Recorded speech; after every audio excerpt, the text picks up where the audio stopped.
నేనొకటి గెలవాలని ఆడతాను. అది నా సొంతమయ్యేలోపు నువ్వు గెలుచుకుపోతా.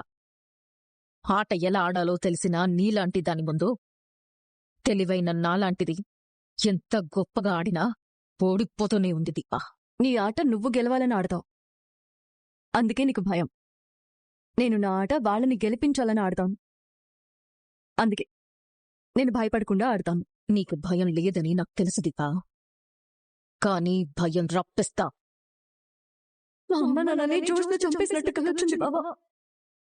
భయం చాలా విలువైనది దీపా, దాంతో ఆడకూడదు.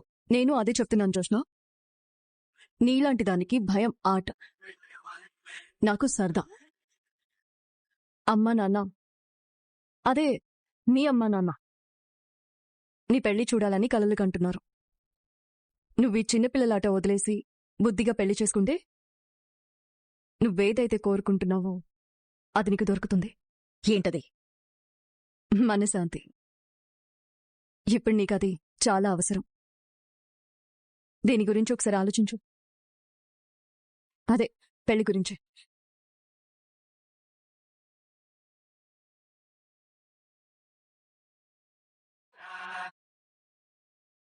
రే కాశీ, నువ్వు నాతో మాట్లాడుకు నాన్న. ఏమైందిరా? ఏమైందంటావేంటి? సర్వనాశనం చేసావు కదా. అన్ని కోల్పోయినా నేనేదో ఆశతో బతుకుతున్నాను.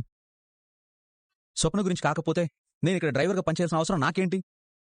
స్వప్న పెళ్లికి సరే అంది కదరా. మీరు కలిసి సంబంధం తీసుకొచ్చి నా ముందే కూర్చోబెట్టి అడిగితే సరే అనక నాకు ఈ కాశీ కావాలి అంటుందా? మామయ్య అంటే కూతురు భవిష్యత్తు గురించి ఆలోచించి పెళ్లి చేయాలి అనుకున్నాడు అనుకుందాం. మరి నువ్వు కూడా నీ కొడుకు భవిష్యత్తు గురించి ఆలోచించాలి కదా. స్వప్న పెళ్ళైపోతే తర్వాత నీ పెళ్ళారా? ఆపు నాన్న. ఎవరినో పెళ్లి చేసుకోవడం కోసం అయితే నేనెందుకు ఇక్కడ ఉండడం? ఇంకా నీకు స్వప్న మీద ప్రేమ ఉందా? నేను తప్పులు చేసింది కూడా ప్రేమ కోసమే నాన్న. నేను అందరినీ వద్దనుకున్నాను గాని స్వప్నను వద్దనుకోలేదు. బాగా సంపాదించి మంచి ఇల్లు కొనుక్కొని నా భార్యను బాగా చూసుకోవాలి అనుకున్నాను. నా భార్య నన్ను అసహించుకున్న తర్వాత నేను చేసిన తప్పేంటో నాకు అర్థమైంది. ప్రపంచం మొత్తం నన్ను వెలివేసినా నాకు బాధ ఉండదు నాన్న. కాని మనం ఎవరి కోసమైతే బతుకుతున్నామో వాళ్ళు మాత్రం వెలివేస్తే ఇంకెందుకు నాన్న బతకడం? మీరంతా కలిసి నా బతుకు అర్థం లేకుండా చేశారు. రే కాశీ, మీ నాన్న నీ చెడు కోరుకుంటాడనుకుంటున్నావా? మంచి కోరుకునేవాడివే అయితే కోడలికి పెళ్లి చేయాలి అనుకో. ఇదంతా నీ మంచి కోసమేరా. నా మంచి కోసం అయితే నా భార్యకి వేరొకరితో పెళ్లి చేయడం ఏంటి? రే కాశీ, మేము ఏదో ఒకటి చెయ్యకపోతే మీరిద్దరూ ఇలాగే ఉంటారా? అందుకే బాగా ఆలోచించి ఒక పెళ్లి సంబంధం చూశాం. నీ మీద కోపంతో స్వప్న సరే అందుకని తనకి పెళ్లి ఇష్టం లేదురా. విడాకుల కాగితం మీద సంతకం చేసిన తర్వాత నువ్వు కనిపించకుండా వెళ్ళిపోతే తన భర్త తనతో లేడు అన్న బాధ తనకి తెలిసేది. కాని నువ్వు తన కళ్ల ముందే ఉన్నావు. కన్నవాళ్లు కూడా తనను పువ్వుల్లో పెట్టి చూసుకుంటున్నారు. ఇంక బాధే ఉంటుందిరా. ఎన్నాళ్లున్నా ఎన్నేళ్లున్నా నువ్వు డ్రైవర్గానే ఉంటావు. తనలా బుక్స్ చదువుకుంటూనే ఉంటుంది. ఇది ఇలా కొనసాగకూడదనే ఈ పెళ్లి సంబంధం చూసింది. రే కాశీ, ఇప్పటినుంచి నువ్వు చేయాల్సిన పని ఒకటే. స్వప్నకి తనలో ఉన్న ప్రేమని గుర్తు చేయరా. నేనెందుకు కాశీని క్షమించకూడదనేలా ఏదో ఒకటి చేయరా. అప్పుడు ఈ పెళ్లిని ఎవరూ ఆపాల్సిన పనిలేదురా. తనే వద్దంటుంది. సత్యం అర్థమైందా? ఎవరు? మీ బావరా. చెప్పలుడు. ఏం చేస్తున్నావు మావయ్య? ఓ మంచి పని చేస్తున్నాను అల్లుడు. అయితే నువ్వు మరో మంచి పని కూడా చేయాలి మావయ్య. ఏంటల్లుడు? చెప్తాను, షాక్ అవ్వకు. ఏదో గట్టిగానే ప్లాన్ చేసినట్టున్నావు. అవును మావయ్య. కొందరిని దారిలోకి తీసుకురావాలంటే అశ్వత్థామ హతః కుంజరః అనాల్సిందే. నన్ను ధర్మరాజం చేయగలడు. ఇప్పటికే చాలా అబద్ధాలు చెప్పాను, చాలా నిజాలు దాచాను. అయితే ఈసారి ఓ అబద్ధాన్ని నిజం చెప్పు. ఎవరితో?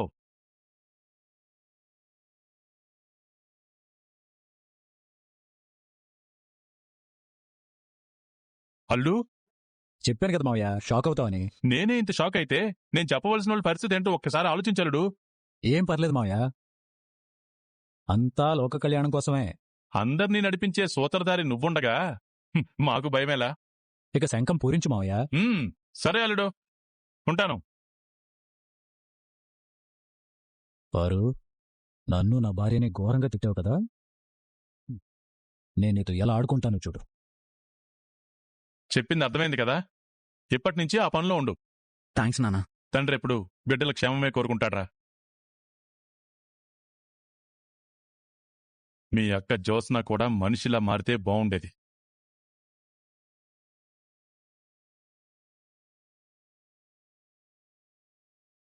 నువ్వు నా కూతురివి కాదని చెప్పు, ఇప్పుడే వీలునామా మారుస్తాను. నా కూతురు పెళ్లి చేసుకుంటుంది, పిల్లల్ని కంటుంది.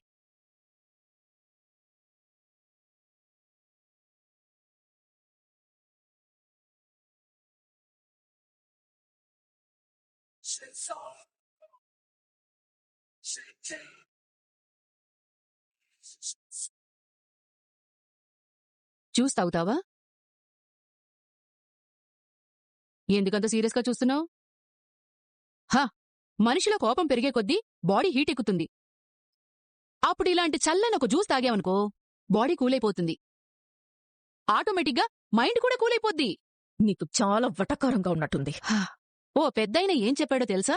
జరిగిన దానికి నువ్వేం చెప్తావో చెప్పు. చెప్పడానికేముంది? జరిగేదంతా చూసిన తర్వాత ఇదంతా మీ అమ్మా నాన్న వేసిన స్కెచ్లా ఉంది.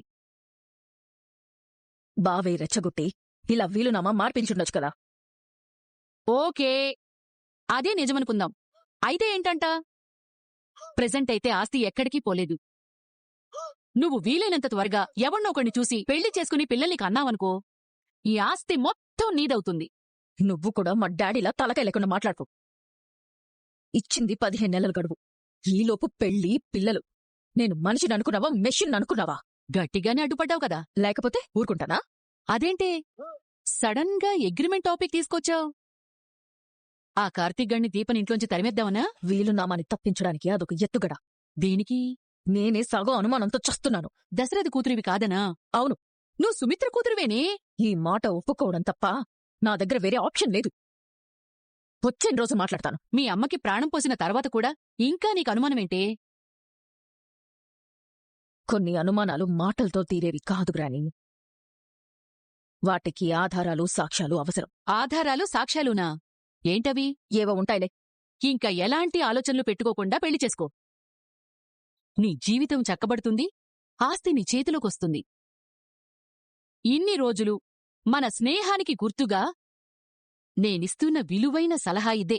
నీ సలహా విలువైనదే గ్రాని. కాని ఇక్కడ నాకు తెలియని వేరే కథ నడుస్తుంది.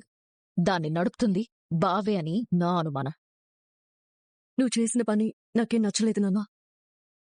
నచ్చకపోవడం కాదు, మీ నాన్న ఏకంగా అందరికీ బ్రెయిన్లు పనిచేయకుండా చేశాడు. ఏంటి మామయ్య నువ్వు? ఆస్తి మాకు రాయడమేంటి? జోస్నలా రెచ్చగొడతావేంటి? అసలు నువ్వేం చేయాలనుకున్నావు? ఏం చేసావు? అతతో ఎప్పుడు చెప్పావు?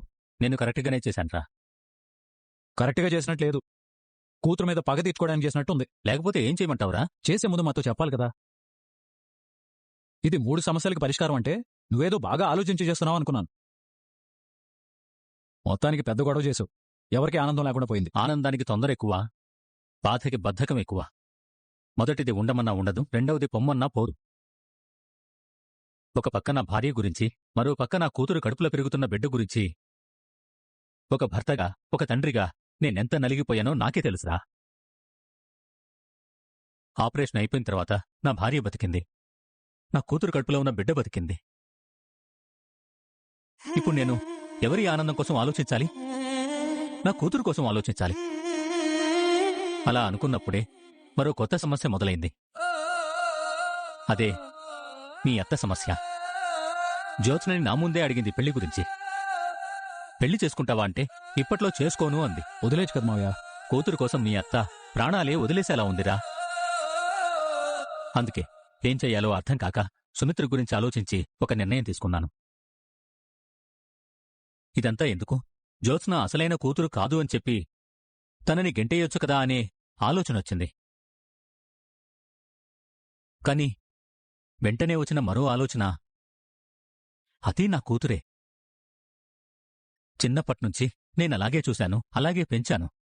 నాకు నిజం తెలియకపోయుంటే ఇప్పుడు అలాగే చూసేవాణ్ణి కదా. దానికి ఆస్తి మాకు రాయడానికి సంబంధం ఏంటి? నేను జ్యోత్స్నని వదులుకోలేనురా.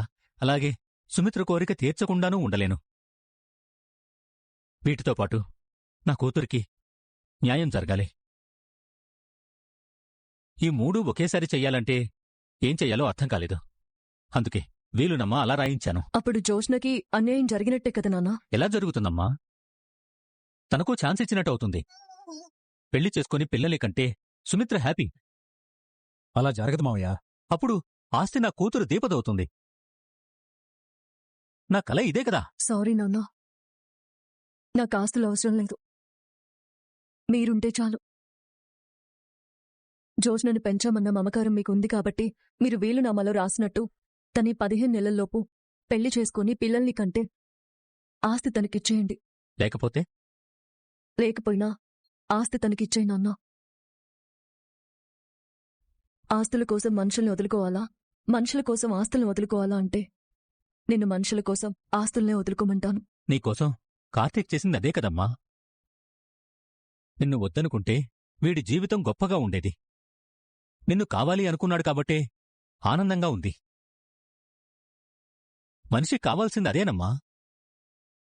ఇది అర్థం కాకే జ్యోత్స్న తప్పుల మీద తప్పులు చేస్తోంది. నేను తన మీద ప్రేమ పెంచుకుంటే తను ఆస్తి మీద ప్రేమ పెంచుకుంది. నేను మనుషుల్ని కలుపుకుంటూ పోతుంటే తను చంపుకుంటూ పోవాలనుకుంది. ఏమో, రేపెప్పుడైనా నాకే హాని తలపెట్టచ్చేమో. చెప్పలేం కదా. లేదు నాన్నా, జోష్న ఇప్పుడు మీ కూతుర్నని నమ్ముతుంది. ఎన్నాళ్ళు నమ్ముతుందమ్మా? ఏదో ఒకరోజు మనం ఆడిందంతా అబద్ధమని తెలుస్తుంది. తను సుమిత్ర కూతురు కాదు, తను సుమిత్రకి డోనార్గా లేను అని తెలుస్తోంది. తను డోనర్గా ఉన్నట్టు మనం డాక్టర్తో చేయించిన ఇంజెక్షన్ గురించి తెలుస్తుంది. ఇవన్నీ బయటపడితే తను అసలైన కూతురు కాదన్న నిజం కూడా బయటపడుతుంది కదా. తండ్రినే చంపాలనుకున్న మనిషికి నన్ను ఏదో ఒకటి చేయడం ఒక లెక్క. అలాగని నేనేం తన మీద పగ పెంచుకోనో, తను నాశనమైపోవాలని కోరుకోవడం లేదమ్మా. ఒక తండ్రి తన కూతురు జీవితం ఎలా ఉండాలనుకుంటాడో, నేను నా కూతురు జ్యోత్స్న జీవితం కూడా అలాగే ఉండాలనుకుంటున్నాను. జరిగిన గొడవ చూస్తే నువ్వెక్కడ నిజం బయట పెడతావో అనుకున్నాను. నేను వీలునామా రాయడం వెనుక ఆ ఉద్దేశం కూడా ఉందిరా. జ్యోత్స్న తనంతట తానే నేను నీ కూతుర్ని కాదు అంటుందేమోనని చూశాను. ఆ తర్వాత అర్థమైంది తనిప్పుడు ఎటూ తేల్చుకోలేని స్థితిలో ఉందని. తను ఎలాగైనా ఉండని, తను కూడా నా కూతురేరా. నేనెప్పటికీ జ్యోత్స్న నా కూతురు కాదు అన్న నిజం నా నోటితో చెప్పలేనేమో అనిపిస్తోంది. నువ్వు తండ్రిలా ఆలోచిస్తున్నావు నాన్నా. జోష్న అది అర్థం చేసుకుంటే తనెంత అదృష్టవంతురాలో అర్థమవుతుంది. అలాంటి అదృష్టం నీకెప్పుడొస్తుందమ్మా? నువ్వుండాల్సిన స్థానంలో తనుంది. తను ఉన్నందుకు బాధలేదు. కాని నువ్వు ఆ స్థానంలో ఉండాలి కదా. లేదంటే నా ముందే మా పిన్ని లాంటి వాళ్ళు నిన్ను అనాథ అని, పనిమనిషి అని నోటికొచ్చినట్టు మాట్లాడతారు. నేను అడగలేక కాదమ్మా. అసలైన పనిమనిషి ఎవరో, పనిమనిషి కూతురెవరో తెలుసా పిన్ని అని నేనన్నానంటే మా పిన్ని తలెక్కడ పెట్టుకోవాలో తెలియక చస్తుంది. కాని నేనంత తేలిక బయటపడలేకపోతున్నాను. నేను రాసిన వీలునామా జ్యోత్స్నలో మార్పు తీసుకొస్తే నాకంటే ఆనందించేవాళ్లు ఎవరూ ఉండరు. వస్తుందిలే మావయ్య. రే అల్లుడు, నేను నీకోసం ఏదైనా చెయ్యాలనుకున్నాను, చేశాను. నాకేదైనా అయినా కూడా ఆస్తి మీకే వస్తుందిరా. దానికి కావలసిన ఏర్పాట్లు కూడా చేశాను. నువ్వే లేకపోతే మాకీ ఆస్తులెందుకు నాన్నా? నువ్వే మా ఆస్తి, మన కుటుంబమే మా ఐశ్వర్యం. మీరంతా నాతో ఉంటే చాలు నాన్నా. నేనా దేవుణ్ణి ఇంతకు మించేమీ కోరుకోవడం లేదు. నువ్వు నా బంగారు తల్లివమ్మా. కూతురు బంగారు తల్లి, నువ్వు బంగారు తండ్రి.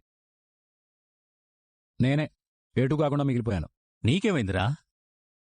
ఆస్తి కోసం నీ చేత వీలునామా నేనే కావాలని అలా రాయించాను అనుకుంటున్నారు. ఆనుకొనిరా. నువ్వు నా అల్లుడివి. ఎప్పటికైనా మీదే ఇదంతా. మనమిలా అనుకుంటున్నాం, జోస్న అలా అనుకోదు మావయ్య. ఈరోజు జరిగిన గొడవలో నువ్వు అంత రెచ్చగొట్టినా బయటపడలేదంటే ఏదో చాలా పెద్ద ప్లాన్లోనే ఉందని అర్థమవుతుంది. నాకు తెలిసి తను నిజం తెలుసుకునే ప్రయత్నం చేస్తూ ఉండాలి.